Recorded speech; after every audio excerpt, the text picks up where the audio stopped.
ये दास्तान है भारतीय सिनेमा की एक ऐसी अभिनेत्री की जिसकी खूबसूरती और झील सी गहरी आंखों ने उन्हें विश्व सुंदरी बनाया।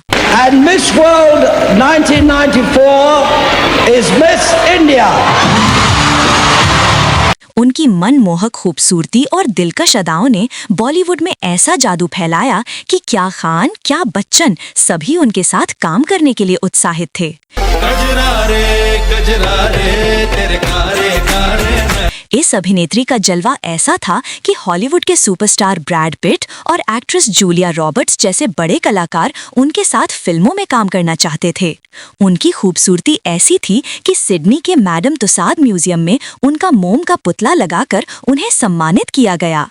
इतनी खूबसूरत और प्रसिद्ध अभिनेत्री के साथ ऐसा क्या हुआ कि वो डर के साये में जीने को मजबूर हो गईं और बॉलीवुड की सभी फिल्मों से निकाल दी गईं? क्यों ये अभिनेत्री अपने जीवन काल में अभिनय से ज्यादा प्रेम संबंधों के लिए कंट्रोवर्सीज में रहीं, जिसका खामियाजा आज तक भुगत रही हैं? बॉलीवुड के किस सुपरस्टार ने उनकी जिंदगी बर्बाद कर दी, जिसके डर से उन्होंने एक फ्लॉप एक्टर से प्रेम विवाह किया और बन गई भारतीय सिनेमा के दमदार और पावरफुल परिवार की बहू? शादी के बाद कैसे यही बहू बन गई बच्चन परिवार में कलह और लड़ाई की वजह, जिसकी वजह से अमिताभ बच्चन और जया बच्चन कर रहे हैं दुख और तकलीफों का सामना। जिंदगी भर अपने बच्चों पर खुशियां लुटाने वाले माँ बाप को किस जुर्म में आंसुओं और तन्हाई की सजा सुना दी जाती है? और साथ ही हम बात करेंगे हिंदी सिनेमा के एक ऐसे दबंग अभिनेता की जिसने बना रखा है पूरे बॉलीवुड को अय्याशी का अड्डा।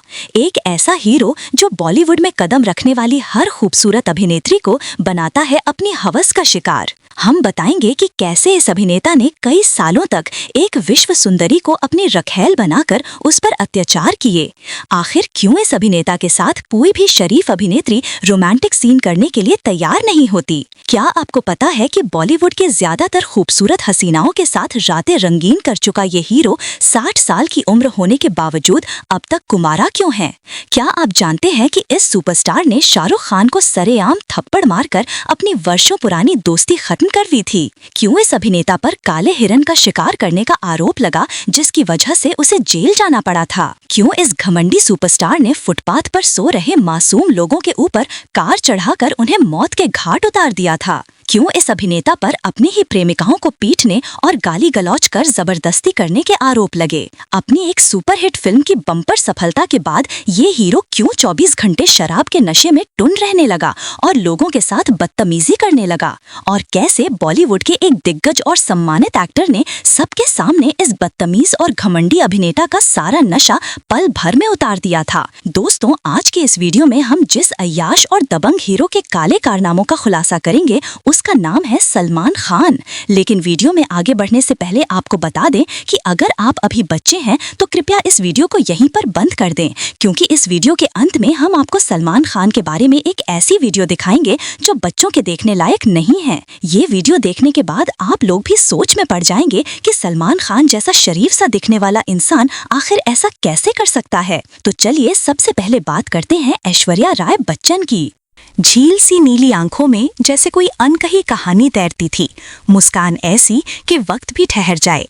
वो थी एक ख्वाब, एक एहसास, एक मोहब्बत। ऐश्वर्या राय जब वो पर्दे पर आती तो जैसे चांदनी उतरती धरती पर। दुनिया उसके हुस्न की कायल थी और दिल उसके अदाओं के बंदी। लेकिन उस मुस्कुराहट के पीछे छिपी थी एक गहरी खामोशी जो किसी ने सुनी नहीं। वो लड़की जिसने 20 की उम्र में ही इतिहास रच दिया, जिसके नाम था 100 से ज्यादा अवार्ड्स और जिसने भारत को विश्व सुंदरी बनकर गर्व से भर दिया। हर कोई उसकी तरह बनना चाहता था, हर चेहरा उसकी झलक चाहता था, पर जिसे दुनिया ने परी समझा उसकी जिंदगी कभी फेरी टेल नहीं थी। उसके कदमों के नीचे लाल कालीन था, लेकिन उस पर बिछे थे नुकीले कांटे। मोहब्बतें आईं और हर बार दिल पर एक नया जख्म छोड़ गईं। उसने सच्चे प्यार का सपना देखा, पर बदले में मिला दर्द का समंदर। कैमरे के सामने वो वही चमकती मुस्कान बिखेरती रही जो उसके भीतर के तूफान को कोई पहचान न सके। हर अपमान, हर टूटन को उसने अपने हुस्न की ओट में छुपा लिया। फिल्मों की दुनिया उसे देवी मानती रही, पर असल जिंदगी में वो एक आम औरत की तरह रोई, टूटी और फिर खुद को समेट कर खड़ी हो गई। जब उसने अपने दिल का फैसला किया, दुनिया ने सवाल उठाए। जब उसने प्यार चुना, सबने ताज्जुब किया। लेकिन शायद वही उसका सबसे सच्चा रूप था, एक औरत जिसने हर तूफान के बाद भी मुस्कुराना नहीं छोड़ा। उसकी आंखों में अब भी वही गहराई है, जैसे कोई दरिया जो बहुत कुछ बहा लाया हो। वो मुस्कान अब भी मोहक है, पर उसके पीछे की चुप्पी और भी गहरी। ऐश्वर्या वो नाम जो सुंदरता से बढ़कर एक कहानी है, एक ऐसी कहानी जो प्यार, दर्द और अदम्य साहस की खुशबू से भीगी हुई है। नई दुनिया की चमक दमक में जब ऐश्वर्या ने अपने दिल के दरवाजे खोले तो हर चेहरा मुस्कान लिए मिला, मगर हर मुस्कान के पीछे एक मकसद छिपा था। कोई उनके जरिए अपनी कुंठाएं मिटाना चाहता था, तो कोई उनके नाम की रोशनी में अपना रास्ता रोशन करना चाहता था। हर कोई ऐश्वर्या को पाना चाहता था, लेकिन ऐश्वर्या के हिस्से आई बस तन्हाई, बेइंतहा तनाव और वो दर्द जो वक्त के साथ भी फीका नहीं पड़ा। बैंगलोर की हवाओं में 1 नवंबर 1973 को जन्मी इस लड़की की आंखों में शुरू से ही कुछ खास चमक थी। पिता कृष्णराज राय और मां वृंदा राय की लाडली, जो किताबों में डूबी रहती थी, मगर किस्मत ने उसके लिए कुछ और लिखा था। वो डॉक्टर बनना चाहती थी, इंसानों का इलाज करना चाहती थी, लेकिन दुनिया ने उसकी मुस्कान में जादू देख लिया था। एक दिन उसके इंग्लिश टीचर, जो कि फोटो जर्नलिस्ट भी थे, ने उसकी सादगी में छिपी सुंदरता को कैमरे में कैद कर लिया। वो एक तस्वीर नहीं, जैसे कोई नई कहानी थी, और उसी तस्वीर ने ऐश्वर्या की किस्मत बदल दी। विज्ञापनों में मुस्कुराती वो चेहरा अब हर घर में पहचान बन गया। और फिर आया वो साल जिसने उसे अमर कर दिया, 1994। जब ऐश्वर्या राय ने भारत के नाम मिस वर्ल्ड का ताज पहनाया तो पूरी दुनिया उस मुस्कान की दीवानी हो गई। सपनों से भरी आंखें और उम्मीदों से धड़कता दिल लेकर जब उसने फिल्मों की दुनिया में कदम रखा तो पहला झटका जल्दी ही लगा। इरवर आई मगर चली नहीं। फिर जीन्स आई, भव्य थी पर ठंडी पड़ गई। लोग कहने लगे सिर्फ खूबसूरती काफी नहीं होती, उसके हुनर को सवालों के घेरे में रखा गया। पर ऐश्वर्या राय वो नहीं थी जो हार मान ले। उसने वही किया जो वो सबसे अच्छा करती थी, मुस्कुराना और आगे बढ़ जाना। और फिर आया वो मोड़ जब बॉलीवुड ने उसे गले लगाया और प्यार हो गया। नाम ही जैसे उसकी तकदीर लिख गया। पर्दे पर वो पहली बार आई तो जैसे कोई चांदनी बिखर गई। उसकी मासूमियत, उसकी आंखों की चमक, उसकी आवाज की नरमी, सबने मिलकर जादू कर दिया। अब वो सिर्फ ब्यूटी नहीं थी, अब वो ब्यूटी विद टैलेंट थी। एक के बाद एक फिल्में आने लगी। अब लौट चलें के गाने हवा में तैरते रहे और ऐश्वर्या का नाम अब हर दिल में धड़कने लगा। कैमरे उसकी तलाश में रहते, दुनिया उसकी दीवानी हो गई। और फिर जैसे किस्मत को कुछ और मंजूर था, उसकी जिंदगी में आए सलमान खान। वो दौर था जब सलमान अपने करियर के शिखर पर थे। उनके चारों ओर शोहरत, शोर और चाहने वालों की भीड़ थी। जब उन्होंने पहली बार ऐश्वर्या को देखा तो वक्त जैसे थम गया। वो नजरों का ठहराव, वो पहला एहसास, जैसे किसी अधूरी कहानी का पहला पन्ना खुल गया हो। लेकिन किस्मत को मजाक पसंद था।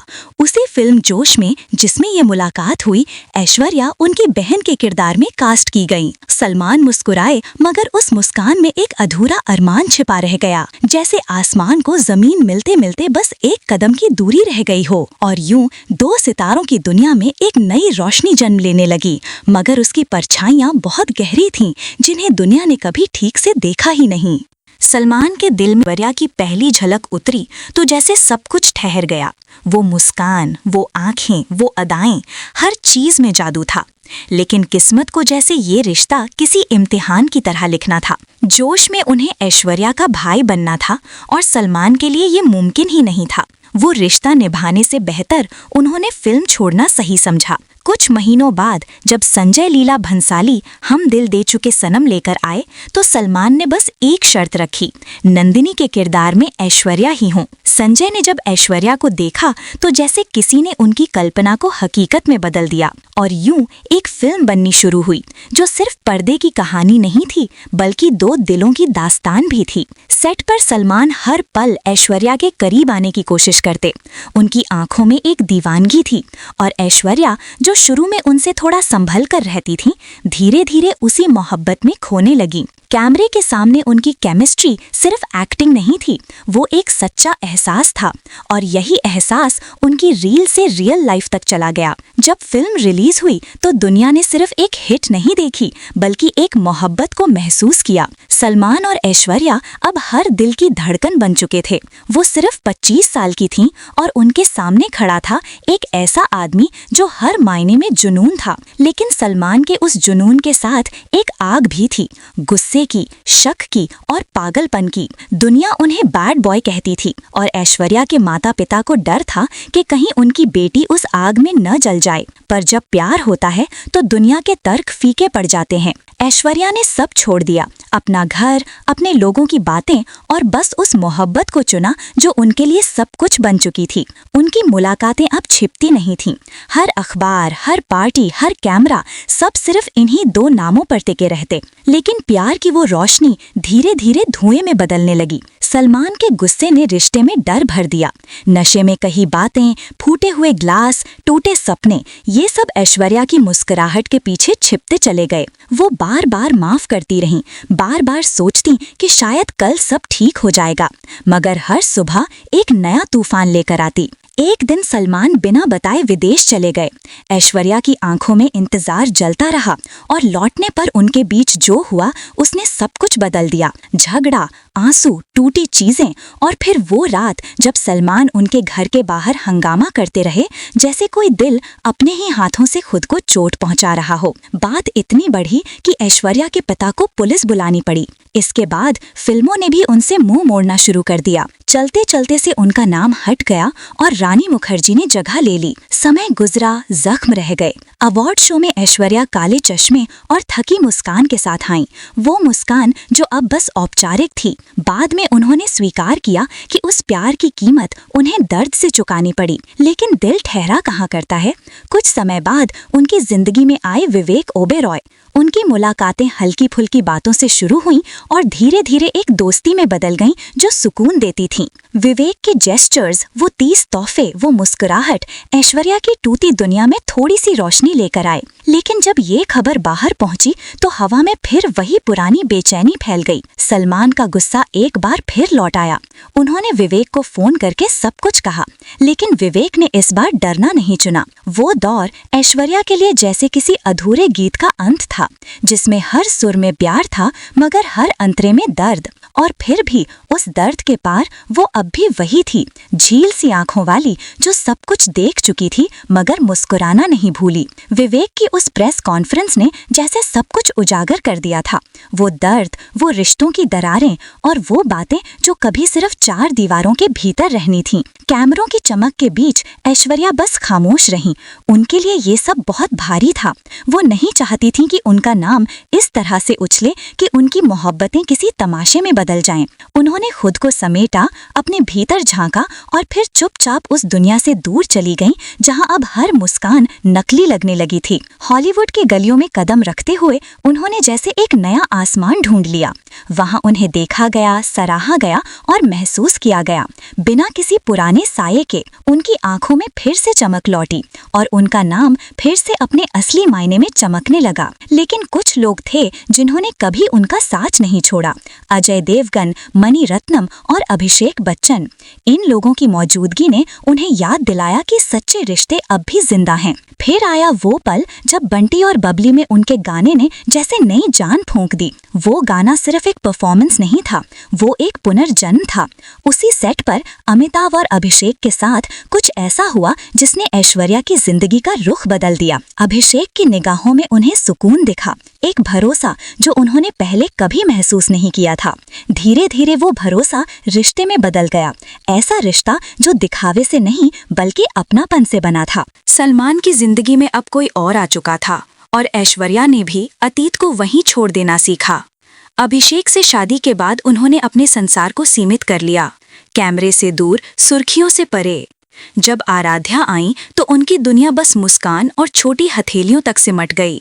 उन्होंने फिल्मों से दूरी बना ली क्योंकि अब वो अपने दिल की शांति को ज्यादा अहमियत देने लगी थीं। लेकिन सुकून भी कभी-कभी किसी और की नजर लगने से नहीं बच पाता। घर की दीवारों के भीतर आईं कुछ ठंडी हवाएं, जलन, तुलना और अनकहे तंज।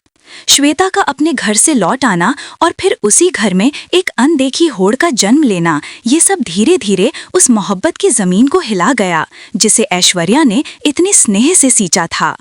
कहते हैं रिश्ते तब टूटते हैं जब शब्द जहरीले हो जाते हैं, जब प्यार के बीच तुलना आ जाती है और मुस्कान के पीछे सवाल छिप जाते हैं।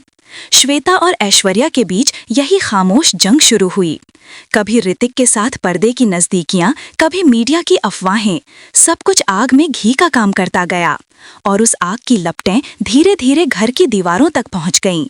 श्वेता की जिंदगी खुद बिखर रही थी, मगर शायद उस बिखराव की आवाज ऐश्वर्या तक भी पहुंच गई। ऋतिक और श्वेता की बढ़ती नजदीकियां, फिर उनका अचानक टूटना और बच्चन परिवार का मौन, ये सब जैसे ऐश्वर्या के दिल में और चुप्पी भर गया। वो अब भी मुस्कुराती हैं, पर अब वो मुस्कान सधी हुई है, जैसे कोई चांद बादलों के पीछे से झांकता हो, बस थोड़ी देर के लिए।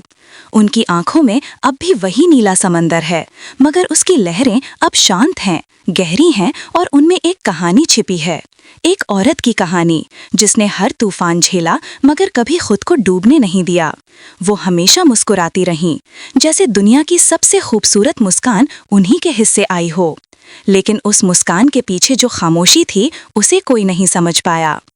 ऐश्वर्या ने जिंदगी की हर चोट, हर तकलीफ को जैसे एक कड़वे जहर की तरह चुपचाप पी लिया। उन्होंने कभी किसी पर उंगली नहीं उठाई, कभी किसी का नाम नहीं लिया। जो कहा गया, जो सुना गया, सब बस उनके भीतर उतरता चला गया और वो बस मुस्कुराती रहीं। उनकी डायरी, उनकी वो चुप दुनिया का एक आईना थी। कुछ पन्ने, कुछ अधूरे शब्द, कुछ दर्द भरे वाक्य जिनमें उनका दिल बोलता था। उन्होंने लिखा था कि वो उन लोगों से दूर रहती हैं जो दूसरों पर कीचड़ उछालने में सुकून पाते हैं। लिखा था कि वो ऐसे लोगों के स्तर तक कभी नहीं गिर सकती। हर लाइन में जैसे एक अदृश्य आह थी, लेकिन उसमें गरिमा भी थी, वो गरिमा जो सिर्फ एक मजबूत औरत में होती है। उन्होंने ये भी लिखा कि उन्हें अपने आसपास एक साफ सच्चा माहौल पसंद है, जहाँ किसी का नाम बदनाम न किया जाए, जहाँ रिश्तों पर छींटे न पड़ें। उन्होंने माना कि वो अपने दुखों को अपने तक ही रखती हैं, क्योंकि दर्द जब शब्द बनता है तो अपनी पवित्रता खो देता है। वो अपने आंसुओं को दुनिया से छिपाना जानती हैं, क्योंकि उन्होंने सीखा है कि दुनिया आंसुओं का नहीं, मुस्कुराहटों का सम्मान करती है। कितना अजीब है, जिस औरत की मुस्कान ने करोड़ों दिलों में मोहब्बत जगा दी, वही औरत खुद आज भी उस एक सच्चे, सुकून भरे प्यार की तलाश में है। दुनिया उसे परियों सी मानती रही, लेकिन उस परी ने अपने पंखों पर कितने घाव छुपाए हैं, ये सिर्फ वो जानती हैं। उनकी जिंदगी शायद किसी परी कथा जैसी दिखती है, मगर उसके हर पन्ने में संघर्ष, अपमान और अकेलापन टपकता है। उन्होंने हर बार खुद को टूटने से बचाया, हर बार राख से उठ खड़ी हुई। वो फूल जैसी दिखती हैं, मगर उनके सिर पर जो ताज है वो फूलों का नहीं, कांटों का बना हुआ है। फिर भी यही उनकी सबसे बड़ी खूबसूरती है कि हर तूफान के बाद भी वो अपनी गरिमा के साथ खड़ी हैं। वो आज भी वही नीली आंखों वाली औरत हैं, जो हजार दर्दों के बाद भी प्यार पर यकीन रखती है, जो जानती है कि सुकून शायद देर से मिलेगा, लेकिन मिलेगा जरूर। और तब भी जब दुनिया उन्हें देखेगी, वो वही मुस्कुराहट ओढ़े होंगी, नरम, खामोश और अनंत। सलमान खान बॉलीवुड के सुपरस्टार, जिनका नाम ही उनके व्यक्तित्व की पहचान है, का पूरा नाम अब्दुल रशीद सलीम सलमान खान है। उनका जन्म 27 दिसंबर 1965 को मध्य प्रदेश के इंदौर में हुआ था। उनके पिता सलीम खान हिंदी सिनेमा के प्रसिद्ध लेखक हैं और उनकी मां सलमा खान हैं। उनकी सौतेली मां हेलेन अपने दौर की जानी मानी अभिनेत्री रही हैं। सलमान के दो भाई अरबाज खान और सोहेल खान हैं, जबकि उनकी दो बहनें अलविरा और अर्पिता हैं। सलमान खान एक अभिनेता, निर्माता, टेलीविजन होस्ट, गायक और समाज सेवी के रूप में पहचाने जाते हैं। अपने 25 से अधिक सालों के फिल्मी करियर में उन्होंने कई हिट फिल्में दी हैं और 2 राष्ट्रीय पुरस्कारों के साथ 2 फिल्म फेयर अवार्ड भी जीते हैं। उन्होंने अपने अभिनय की शुरुआत 1988 में फिल्म बीवी हो तो ऐसी से की थी, लेकिन उन्हें असली पहचान 1989 में आई फिल्म मैंने प्यार किया से मिली। इस फिल्म के लिए उन्हें सर्वश्रेष्ठ नवोदित अभिनेता का फिल्मफेयर पुरस्कार भी मिला। कम ही लोग जानते हैं कि फिल्मों में आने से पहले सलमान ने मॉडलिंग से अपने करियर की शुरुआत की थी। बचपन में वे अपने पिता की तरह लेखक बनना चाहते थे। सलमान अपने हाथ में नीले पत्थर का एक खास ब्रेसलेट पहनते हैं जिसे वे अपना लकी चार्म मानते हैं। दिलचस्प बात यह है कि उनके पिता सलीम खान भी ऐसा ही ब्रेसलेट पहनते हैं। फिल्म मैंने प्यार किया की शूटिंग के दौरान एक किसिंग सीन को लेकर सलमान और अभिनेत्री भाग्यश्री के बीच एक दिलचस्प किस्सा हुआ। भाग्यश्री उस सीन के लिए तैयार नहीं थी, जबकि सलमान खुद भी सहज नहीं थे। अंततः निर्देशक सूरज बड़जात्या ने दोनों के बीच एक ग्लास वॉल रखकर सीन फिल्माया ताकि बिना वास्तविक किस के दृश्य पूरा किया जा सके। सलमान ने तभी निश्चय कर लिया था कि वे अपनी फिल्मों में कभी भी किसिंग सीन नहीं देंगे, क्योंकि वे चाहते हैं कि उनकी फिल्में लोग परिवार के साथ बैठकर देख सकें। सलमान खान का करियर जितना सफल रहा है, उनकी निजी जिंदगी उतनी ही चर्चित रही है। एक बार मैंने प्यार किया की सफलता पर रखी गई पार्टी में अभिनेता राजकुमार के साथ उनका एक वाकया हुआ। पार्टी में सलमान नशे में थे और उन्होंने राजकुमार से पूछा, आप कौन? इस पर राजकुमार ने जवाब दिया, बेटा जाकर अपने अब्बा से पूछो कि मैं कौन हूँ। ये सुनकर सलमान का नशा उतर गया और उन्होंने सबके सामने माफी मांगी। 1990 के दशक में सलमान और ऐश्वर्या राय के अफेयर की खूब चर्चा हुई। फिल्म हम दिल दे चुके सनम के सेट पर दोनों के बीच प्यार पनपा, लेकिन ये रिश्ता ज्यादा दिन नहीं चला। मीडिया रिपोर्ट्स के अनुसार सलमान का गुस्सैल और पॉजिटिव स्वभाव इस रिश्ते के टूटने की वजह बना। ऐश्वर्या ने बाद में इंटरव्यू में कहा था कि सलमान से रिश्ता उनके लिए एक बुरा सपना साबित हुआ। ब्रेकअप के बाद भी सलमान ने ऐश्वर्या या उनके पति अभिषेक बच्चन के बारे में कभी कोई गलत बात नहीं कही। एक इंटरव्यू में उन्होंने कहा था कि अगर जिससे आप प्यार करते हैं वो खुश है तो आपको भी खुशी होनी चाहिए। कैटरीना कैफ के साथ सलमान का रिश्ता भी लंबे समय तक चर्चा में रहा। जब कैटरीना बॉलीवुड में नहीं थी तब सलमान ने उन्हें काफी सपोर्ट किया। फिल्म मैंने प्यार क्यों किया से उनकी जोड़ी को बहुत पसंद किया गया। कहा जाता है कि सलमान ने कैटरीना के करियर को ऊंचाई देने में बड़ी भूमिका निभाई, लेकिन समय के साथ उनके रिश्ते में भी दरार आने लगी। फिल्म न्यूयॉर्क में कैटरीना के किसिंग सीन से सलमान नाराज हो गए और फिर धीरे धीरे दोनों के बीच दूरी बढ़ती गई। उधर कैटरीना रणबीर कपूर के करीब आने लगी, जिससे सलमान और उनके बीच का रिश्ता पूरी तरह खत्म हो गया। रणबीर और कैटरीना का रिश्ता भी बाद में नहीं टिक सका, लेकिन सलमान आज भी अविवाहित हैं।